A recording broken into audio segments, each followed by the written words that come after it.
విచారణ అనేది పెట్టుకుని ఏది మంచి ఏది చెడ్డ, నీకు చెడ్డ అనిపించింది వదిలేయి, మంచి అనిపించింది చెయ్యి. వాళ్ళు నేను చెప్పడం కాదు, ఏదైతే నీకు బాధ కలుగుతుందో అది ఎదుటి వాళ్ళ విషయంలో ఎప్పుడూ చెయ్యొద్దు. నీకు బాధ కలిగేది చెయ్యకుండా ఉంటే అది పుణ్యకర్మే. నీకు బాధ కలుగుతున్నా ఎదుటివాడే కదా అని నువ్వు చేస్తే పాపం డబల్ అవుతుంది.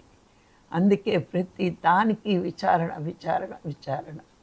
నువ్వేం చేస్తున్నా ఈ శరీరం ఏమీ చెయ్యట్లేదు, నీ శరీరంలో నా ఆత్మ అనే భగవంతుడు ఉండి నువ్వు భగవంతుడి వైపు తిరిగేవు కాబట్టి నీ చేత సత్కర్మలు చేయిస్తున్నాడు. నువ్వు భగవంతుడి వైపు తిరగడం అంటే గుళ్ళో విగ్రహం ముందు కూర్చోవడం కాదు, అంతర్ముఖం అవ్వడం, అంతర్ముఖ ధ్యానం. ఎక్కడ భగవంతుడు ఉన్నాడు అనే సత్యాన్ని గురువు ద్వారా విన్నప్పుడు అక్కడే వెతకాలి. ఎందుకు అంటే పరమాత్మ పంపించిన వాడే గురువు కాబట్టి